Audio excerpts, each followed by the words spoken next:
All right, Mark, we're here at USA Wrestling headquarters. Why don't you just tell me a little bit about what you're doing here so far? We have 6 recruits coming out for just a weekend of training and just basically just tuning stuff and just getting better. And right now we're touring Colorado Springs. We just went to Coronado High School and we got some pretty good stuff there. So and last night we went bowling and stuff, having a fun time. So how'd you do at the bowling? Pretty competitive? Yeah, we actually it was me. It was most of the recruits on one team, and then most of the resident athletes on the other team. And the recruits won the first game, but we lost the next 2. And the day before I came, the recruits won. So probably something with me, but I don't know. It was very competitive. Well, you can get him back at practice today, right? Yeah. Awesome. Well, let's get to the big issue at hand. You're obviously, in line for those sort of 2020 Olympic, year by year going. And so what are your thoughts on the issue, first of all?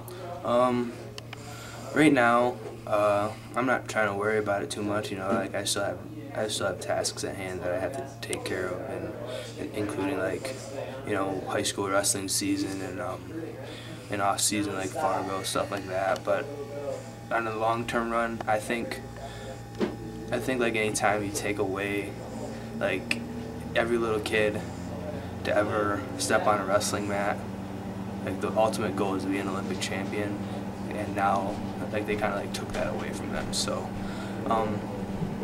me and my dad talk about it pretty frequently, and I personally think they'll have it back sooner or later. But right now I'm just kind of taking it day by day.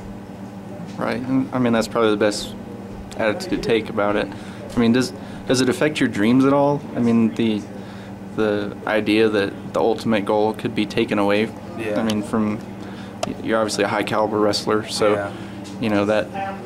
as college being it, as the highest goal. How does that make you feel? I don't really like the idea, because I mean, like, you get football, basketball, and baseball. Like, they all have professional sports, but wrestling, pretty much after college, that's it, unless you want to do international wrestling.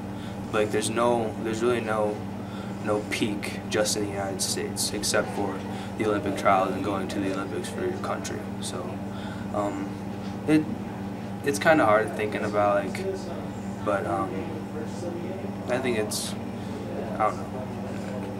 Really, you have a dream ever since you're a little kid, and then now just because a group of people don't think it's right for it to be in the Olympics, even though it was the first sport to begin in the Olympics, it's kind of hard.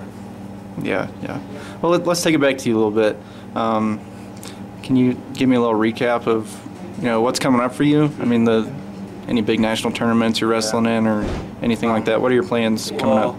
After this high school season, I won state at 152 pounds in AAA in Minnesota, and now I'm moving on to I'm going to Bulgaria and wrestling juniors with the wrestling team, and we're taking, I think, 6 guys or something like that out there. So that'll be pretty good for me. I'm going to be wrestling older guys, so hopefully I can hold my own. Yeah, I know I can. So, and then after that, just more training, going back to folk style.